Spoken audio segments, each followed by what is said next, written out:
में यात्री चंदन कुमार अपने भांजा अभिषेक कुमार के साथ यात्रा कर रहे थे दिल्ली तक। और जब ये रास्ते में जा रहे थे तो एक अज्ञात व्यक्ति, आरा से ट्रेन जब खुली तो एक अज्ञात व्यक्ति ने इनसे टिकट की मांग की। इनके पास टिकट था, जनरल टिकट, लेकिन फिर भी इनके ऊपर घौंस जमा के और पीछे दिव्यांग बोगी में इनको चलने को कहा।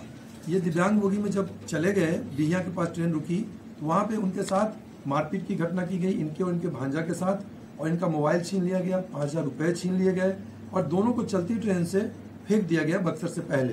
यह एक गंभीर घटना हुई थी और इस गंभीर घटना में जब वो गिरे, चंदन कुमार काफ़ी चोट आई थी, तो उस समय में वो डायल 112 से मदद मांगा उन्होंने और वहाँ पे उनको तत्काल अस्पताल पहुँचाया गया और उनके द्वारा बयान लिया गया उनसे।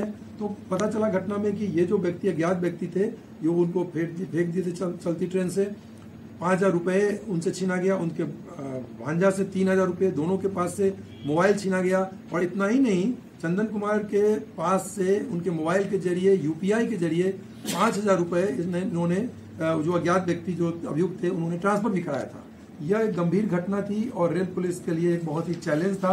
तो त्वरित कार्रवाई करते हुए रेल पुलिस के द्वारा प्रशांत कुमार, रेल पुलिस अधीक्षक दानापुर के नेतृत्व में एक टीम का गठन किया गया, जिसमें रंजीत कुमार, पुलिस निरीक्षक बक्सर, विजेंद्र कुमार, पुलिस निरीक्षक थाना अध्यक्ष बक्सर, दीपक कुमार, पुलिस निरीक्षक आरपीएफ का भी इसमें टीम में सहयोग लिया गया है। जो दीपक कुमार है रेल सुरक्षा बल के आरपीएफ के निरीक्षक, दीपक कुमार, पोखराज मीना निरीक्षक दानापुर रेल सुरक्षा बल, रोहित कुमार प्रभारी तकनीकी शाखा, वदा अलउद्दीन रेल थाना बक्सर, संतोष कुमार तकनीकी शाखा के, रंजय कुमार, मर्जीत पासवान, छोटू कुमार शर्मा। ये एक बड़ी टीम बनाई गई क्योंकि मामला काफी गंभीर था और एक चैलेंज था रेल पुलिस पटना के सामने, क्योंकि एक घटना हुई थी और जिसमें कि ये जवान जो अज्ञात अपराधी था अपने आप को आरपीएफ का जवान बता रहा था और उसने यह भी बताया था कि जो भी 2 आदमी मराया है वो उधर यूपी में, उसमें तुम लोगों को छोड़ेंगे नहीं। ऐसे करके ये काफी सेंसिटिव मामला था। इसमें टीम के द्वारा त्वरित कार्रवाई की गई, लगातार कार्रवाई करते हुए वैज्ञानिक रूप से अनुसंधान किया। तो उसमें यूपीआई जो जिस खाते में ट्रांसफर किया गया, वहां से फिर जो मोबाइल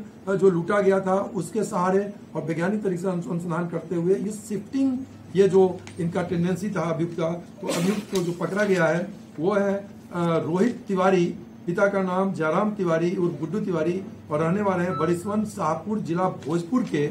और इनका मोडस ऑपरेंडी काफी रोचक है।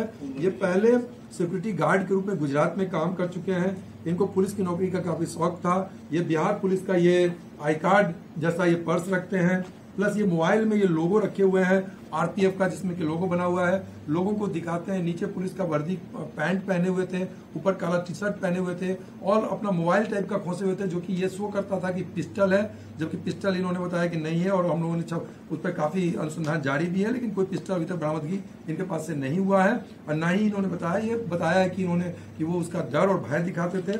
इस प्रकार ये एक पुलिस के का धौंस जमाकर ये इस तरह से कार्य करते थे। उसके अलावा जो इनका दिमाग में जो एक चलता था, एक सुनियोजित, जो शुरू में लग रहा था कि साइकोलॉजिकल कुछ इनके साथ है जिसमें कि ये इस तरह का कार्य कर सकते हैं, लेकिन वो साइकोलॉजिकल वाली बात अभी तक नहीं आई है। और इनका जो मेन मोडस ऑपरेंडी आ रहा है कि दिमाग के काफी सातिर है और ये जो जिससे यूपीआई इन्होंने जिस अकाउंट में लिया है वो भी छीना हुआ मोबाइल है, मानवपुर के एक व्यक्ति का, उस पर अनुसंधान जारी है। और वो आईफोन था और उस आईफोन के जरिए, उस यूपीआई के जरिए ये उस यूपीआई में उस खाते में मंगाया पैसा, जो कि एक छीना हुआ मोबाइल था, वो खाता डिफरेंट था और तुरंत उससे पैसा फिर ये ट्रांसफर कर लेते थे, खरीदारी कर लेते थे। इस प्रकार ये सोच रहे थे कि ये काफी इसमें साथी इनका होने का तथ्य सामने आया है। इनको पकड़ लिया गया है और 4 मोबाइल इनका पर से बरामद हुआ है, जो करीब 1.5 लाख रुपए का है, और नगद भी बरामद हुआ है। और इस प्रकार पूरे टीम के द्वारा त्वरित कार्रवाई करते हुए एक साथी अपराधी को पकड़ा गया रेल पुलिस पटना के। फर्जी रेल पुलिस बनकर लोगों से ठगी, फर्जी रेल पुलिस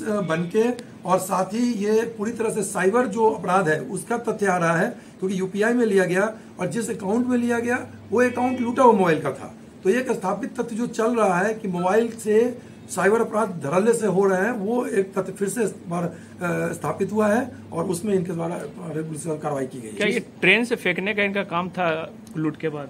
पूर्व में जो 2 दिव्यांग कोच में 2 लोगों को बैठाए हुए थे, लेकिन जो अभी सामने आया है उसमें इन्होंने और किसी के फेंकने की बात नहीं एक्सेप्ट किया, लेकिन उस बिंदु पर हम लोग अनुसंधान कर रहे हैं। ये अकेले घटना को करता था या इसके साथ कुछ और भी लोग?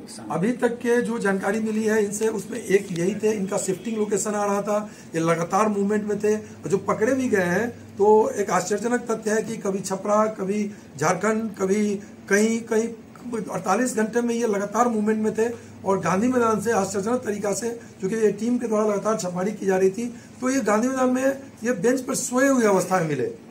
तो ये एक बहुत ही चैलेंज था, इनको पकड़ना काफी दिक्कत और चुनौतीपूर्ण कार्य था, लेकिन टीम के द्वारा काफी मेहनत किया गया और वैज्ञानिक तरीके से इनको पकड़ा गया। तक इन्होंने कितना कांड किया कुछ मालूम है? ये पीछे का कोई एक्सेप्ट इनके द्वारा नहीं किया गया अभी तक।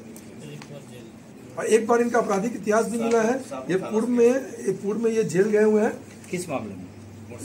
मोटरसाइकिल चोरी के मामले में शाहपुर थाना, कहाँ से? भोजपुर से एक जेल जाने की बात आई है। तो चक्रा ऐप से इस बात का पता लगेगा और भी हम लोग आपराधिक इतिहास की जानकारी जुटा रहे हैं। पहुंचे आप लोग जैसे इनके तक पहुंचे, मेन यूपीआई कारण बना या मोबाइल? हाँ, ये बोल सकते हैं मोबाइल और वैज्ञानिक अनुसंधान के जरिए ही हम लोग इन तक पहुंचे हैं।